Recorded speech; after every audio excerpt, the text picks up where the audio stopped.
네, 오늘은 그 지식인에 보니까 자궁적출 세야 할까요? 아니면 힘들어도 보존해야 될까요? 이런 내용으로 질문하신 분이 계셔서 제가 잠깐 답변을 드리겠습니다. 예, 내용은 이제 자궁 근종과 성근증이 심해서 하이포 시술했고 시술 후 3, 4년은 괜찮다가 다시 생리량이 늘고 생리통도 심해졌다는 겁니다. 2022년에 자궁벽에 작은 용종도 생겨 수술했고 수술하면서 미련하도 했습니다.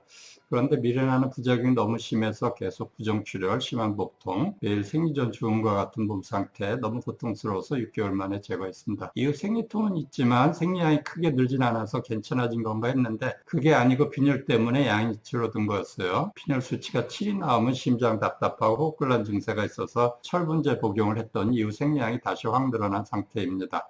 성모병원에 가서 이제 근종 수술을 여쭤보니 성근증이 더 문제인 거라 수술하는 게 의미가 없고 자궁적출하라고 하시네요. 생리통, 생리양, 빈혈, 일상생활에 지장은 있고 힘들긴 해도 죽을 만큼은 아니긴 한데 앞으로 더 안 좋아질까봐 수술하는 게 나을까 싶기도 하고 참고로 48세입니다. 힘들어도 폐경 때까지 벽체할까요? 아니면은 자궁적출해서 근본 문제를 해결해야 될까요?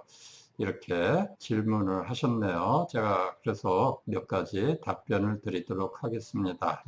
저는 이제 자궁근종, 자궁성근종을 한약으로 35년째 치료해 오고 있는 한약 박사 김택기입니다. 지금 상태가 상당히 심각하신데요. 제가 진료가 바빠서 몇 년 동안 지식인의 답변을 못 드렸습니다. 혹시 도움이 되실까 몇 자 적어보니까 참고해 보시기 바랍니다.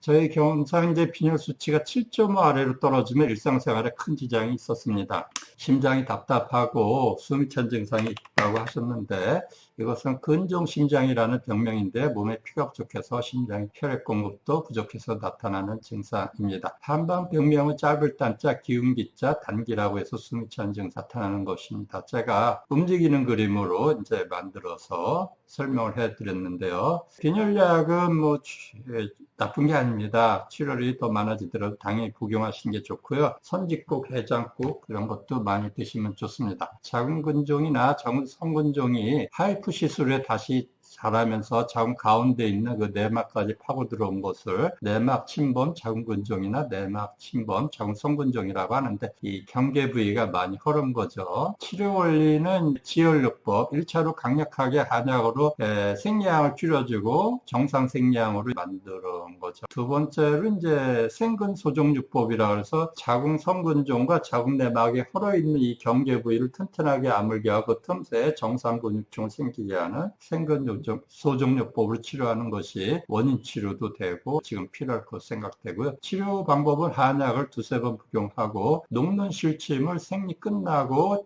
5일에서 7일 사이에 한 달에 한 번 정도 치료를 받으시면 좋겠습니다. 자궁적출 수술은 증상이 심해도 여성으로서 쉽게 받아들일 수가 없고 결정하기 힘든 결정이며 최후의 수단입니다. 그래서 우선 한약 치료로 특히 생근소종요법으로 치료를 받아보시고 아래 주의사항을 철저하게 잘 지켜보시기 바랍니다. 주의사항, 자궁근종, 자궁성근종 올경과다 주의사항, 배에 힘이 가지 않게 하는 겁니다. 복근운동, 잇몸 일으키기, 요가 자세, 배에 힘이 가는 자세 등을 피하시고요. 배를 뜨겁게 아프니까 배를 뜨겁게 하면 좀 덜 아프다고 해서 배를 뜨겁게 하는 경우가 있는데 출혈 부위가 더 벌어지고 출혈이 더 심해집니다. 배 핫백 등 반신욕 하지 마시고 배를 막 두드리며 혹이 줄어들까 해서 배를 두드리는 분이 있는데 두드리면 안 돼요. 등산 2시간 이상 장거리 운전이나 차 타고 이동하는 걸 피하시고 무거운 거 들지 않고 배에 힘 가지 않게 해야 됩니다. 스트레스 피하셔야 됩니다. 지금 즉시 신속한 치료를 권해드립니다. 나이가 48세이시기 때문에 치료 가능성도 더 높아 보입니다. 감사합니다. 한약박사 김택기였습니다.